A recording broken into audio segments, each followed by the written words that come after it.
This is the worst AEW pay-per-view I have ever seen.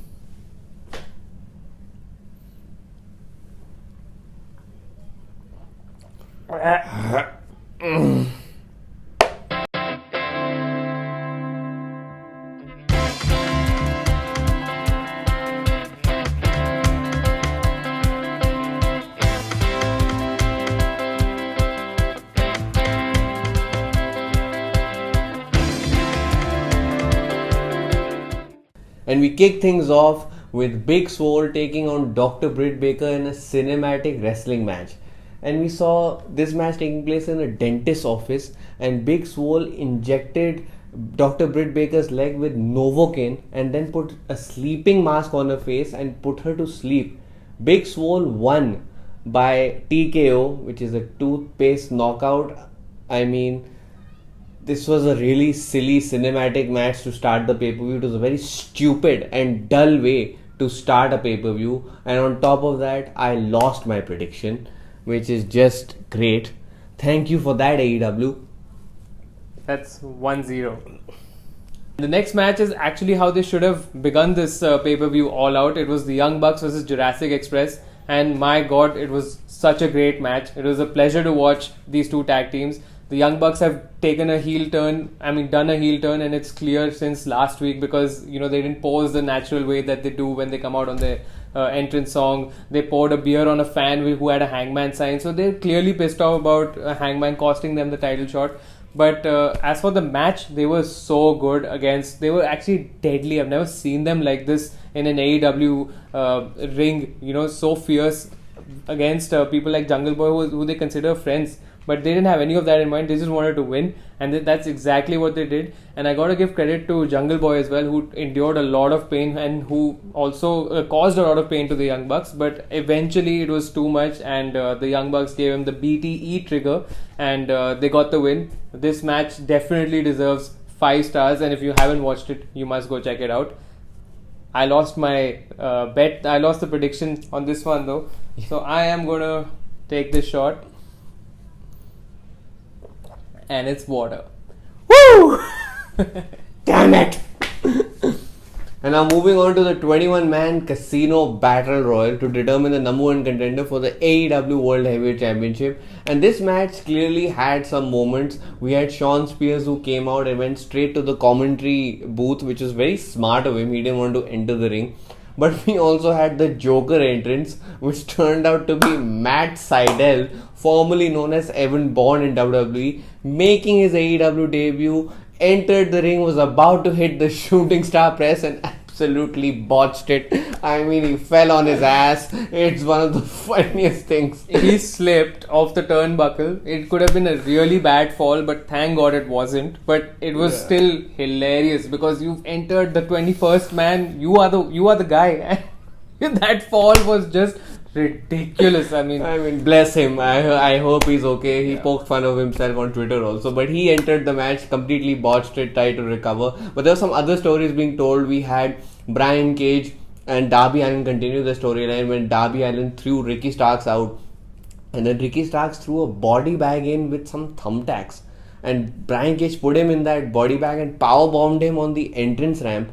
And it was such a bad botch. I mean, the thumbtacks were not required. I don't know why that was placed. And then Brian Cage subsequently gets eliminated, and you had Lance Archer and Eddie Kingston as the final two, and Lance Archer has been kicking ass. He has already got the most amount of eliminations, so I have already lost that aspect of the bet. So that's one shot. Yes. And the second part...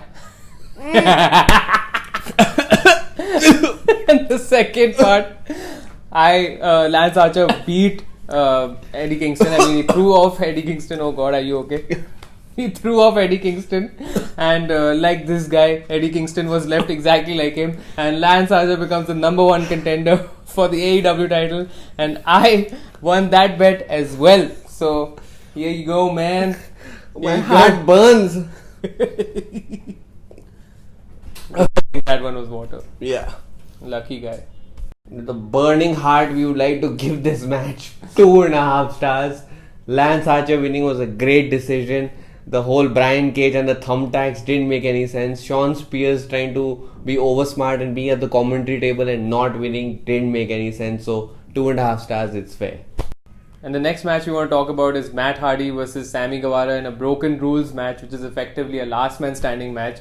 And this match was quite sad and disappointing because in the first segment we saw Matt Hardy and Sammy Guevara going up this crane lift thing, and there was this table set up downstairs, like under them, and Sammy Guevara speared Matt Hardy off that crane onto the table, and while Matt Hardy's body landed on the table, his head whiplashed against the cement and he was rendered unconscious, like at least for a good 2.5-3 minutes.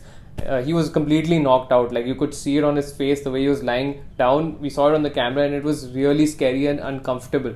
And even the referee Audrey called the X sign, which is like, finish the match off. And Matt Hardy even tried to get up and he failed to even stand on his 2 feet. Like he was stumbling and falling each time. So AEW didn't know what to do, and it cut back to the commentators and they're trying to explain the situation, and these things happen in wrestling. But somehow the match it did cut back to Matt Hardy looking for Sammy, and it continued, and they had to bring a end to this match because Matt Hardy had promised that he would quit AEW if he lost. So I guess they had to complete the match, and eventually they went up to, Matt Hardy took Sammy Guevara and dragged him on top of this scaffolding, which is again so dangerous when this guy is like clearly had a concussion.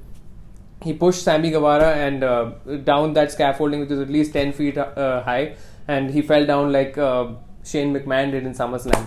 It was quite similar, but and Matt Hardy was declared the winner. But this was highly irresponsible from both wrestlers, Sammy and Matt. It was irresponsible of the doctors. It was irresponsible of the authorities at AEW because it was so uncomfortable when you see a real injury take place in a wrestling match. It just puts everybody off. The crowd was stunned after that, and they allowed him to continue. Whatever it is, it's very irresponsible. Yeah, and this really left a bad taste for us. Like, it really was a terrible decision to let them continue, and hopefully AEW will look after their wrestlers better moving forward. But next up we had the AEW Women's Championship match where we had Shida defending against Thunder Rosa, and this is one of the best women's wrestling matches that AEW has produced ever. It's only second to the Double or Nothing match they had last year. It was absolutely incredible. Both women gave it, and the show needed a pick-me-up. Unfortunately for me, Shida retained her AEW Women's Champion, and Thunder Rosa lost.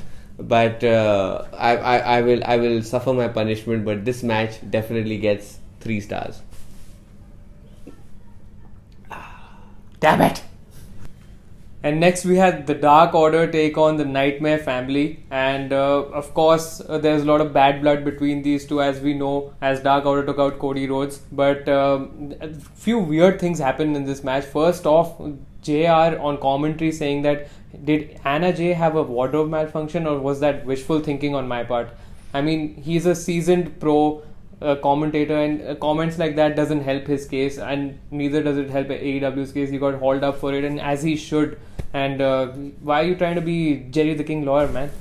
And the second thing, like the storyline between these two tag teams, the main one that came out was the one between Brody Lee and Dustin Rhodes. And Dustin, of course, looking for revenge for Cody, what Brody did to Cody. So that rivalry did come off in this match. And so what happened was that Brody Lee clotheslined the shit out of Dustin, and he left him for dead. But he tagged Colt Cabana as he usually does. He wants him to like get victories and stuff like that. So he tagged Colt Cabana, but Colt Cabana messed up his moonsault and got rolled up, and as a result Dustin and the Nightmare Family won the match, which was firstly like, yeah, he won that prediction. But overall, I mean, I didn't understand the booking aspect here, because Dark Order like thrown out Cody and beaten the shit out of that whole family, and then they lose. Like, I don't know why. But actually what happened after the match was Dustin Rhodes had an interview with Tony Schiavone, which he delivered like quite really well. He was all fired up, and he was told that he's got a shot against Brody Lee this coming Dynamite for the TNT Championship. So he was all fired up, and he really killed it in that interview. So we now know what was coming out of this storyline. But still, I thought this storyline, I mean, this booking was a bit weird. I think Dark Order should have won, and as a result, I have to have this shot. Woo! quite good. Quite And we move on to the match that we were really looking forward to. The AEW Tag Team Championships are on the line. Kenny Omega and Adam Hangman Page defending against FTR. And when Justin Roberts announced that this was a 60-minute time limit, it sounded more like a threat because this pay-per-view has been so long. But we were really looking forward to it. The whole pay-per-view hinged on this match for us. But it didn't live up to our expectations. Yes, the match was good. FTR proved why they're one of the best tag teams in the world, and they proved that really well. We all know the underlying problems between Kenny Omega and Hangman Page, and they weren't gelling in this match. So much so that Kenny Omega V-triggered Hangman Page by mistake, which ended up giving FTR the driver's seat. And as soon as they gave their main move, FTR gave their main move to Hangman, they spiked him on his head and got the pinfall, and we got new tag team champions. FTR won this. We both predicted that. We knew this was going to happen, and it was a bit ridiculous that while he was getting pinned, Kenny Omega was just dangling like a little shit on the apron. Like, what the hell are you doing? And this happened. We all knew this was going to happen. Then it was all about the fallout of this match. And as usual, like, Kenny was pissed. Hangman wanted some support, and he kind of leaned towards Kenny and fell because Kenny didn't, open his arms to him. And he had a table as well with him, Kenny. He wanted to whack it on him, I'm sure, but he didn't do that again. Walks out of the match, of the ring. He goes back to the Young Bucks are also saying, they're trying to convince him, are you okay? Like, what's happening? They're showing sort of concerns about whatever, God knows what. And Kenny's like, I gotta clean this up and I gotta do this, do that. Are you guys with me? Are you guys with me? Just sat in his car and bounced. What are you trying to say? What story are you trying to tell? I have no idea. Please just explain, because I don't know what's going on here. I mean, we were thinking that the cleaner would come out. This was the perfect time for a payoff, because we really want Kenny Omega to take out Adam Hangman Page, and him going backstage and saying, I want a clean break. And why are the Young Bucks, who are officially heel and absolutely hate Adam Hangman Page, trying to console him? They should be going into the car with him or come out and destroy Adam Hangman Page. This slow burn of a storyline has been told. It's over. You need to give us the payoff. Pull the trigger, man. And I think we both are the only people in this world who think that Hangman Page needs to be beaten up, and that's how the cleaner and the Young Bucks will actually become heels. Like, why are we the only people talking about this? I don't know. And we are sick of waiting. We have been waiting for 6 months. Long-term storytelling just doesn't work, or it shouldn't work for this long. You have to pull the trigger at some point and give the fans what they want.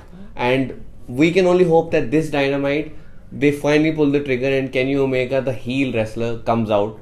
But if that doesn't happen, you've got two people who absolutely don't give a damn about this storyline. I would like to give this match 3 stars. It went on for too long, but FTR delivered, so great. Moving on to the Mimosa Mayhem match, we had Le Champion Chris Jericho taking on Orange Cassidy in the final match of this feud, and we had vats of Mimosa surrounding the ring, and this is all about dunking Orange Cassidy into that vat of Mimosa. It was sort of a fun match, but we saw Chris Jericho actually losing this match and entering a vat of Mimosa. Another shocking booking decision. And just so you know, just at the beginning of this match, I told my brother, Jericho falling into that vat and swimming in it is going to be a really funny image, and I have a feeling that's exactly what's going to happen, and it did. And I'm sorry to say, but this so-called experiment, the 3-month feud they had with Chris Jericho, has absolutely failed. Orange Cassidy is a mid-carder and will only amount to being a TNT champion. You have also discredited Chris Jericho, and we like to give this match a 2.5 stars. It was fun, it was great, but the wrong man won in the end. And 5 stars for the innovation. And he's got the predictions wrong, so thanks a lot, Chris!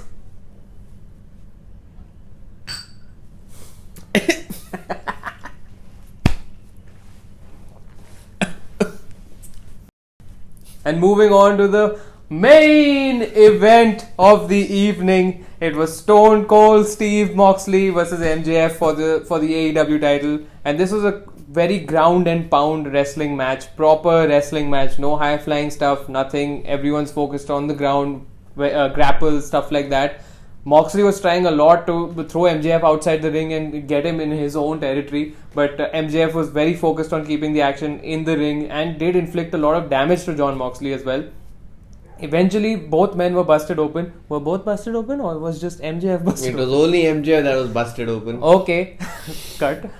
MJF was busted open, and this put him in a very precarious position, and which forced the hand of Wardlow, which he always does. He distracts the referee. He throws the diamond dozen ring, and MJF connects with it and wins the match thereof. But his throw was a little off, and MJF couldn't catch it. And even while the referee was distracted, Jon Moxley, realizing that the referee is distracted, used the paradigm shift, which was not allowed for this match. He used the paradigm shift and pinned MJF, and therefore we still have the same AEW champion, and that is Stone Cold Steve Moxley.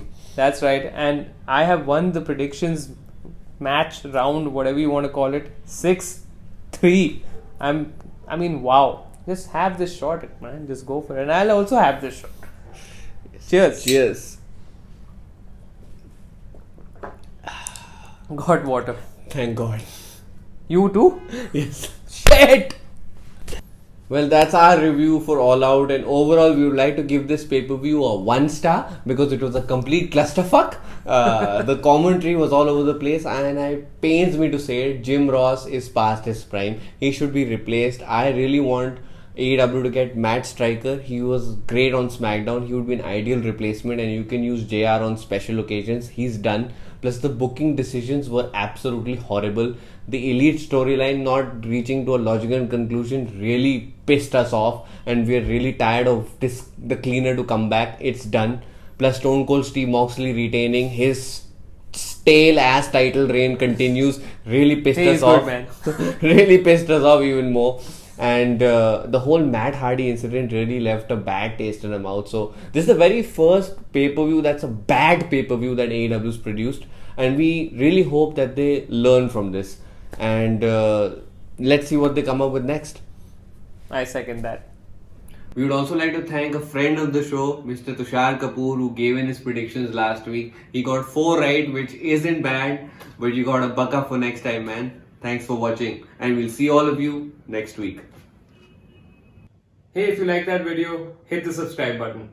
And to know everything about All Elite Wrestling, you know who to call. We're the last man standing, and we'll see you.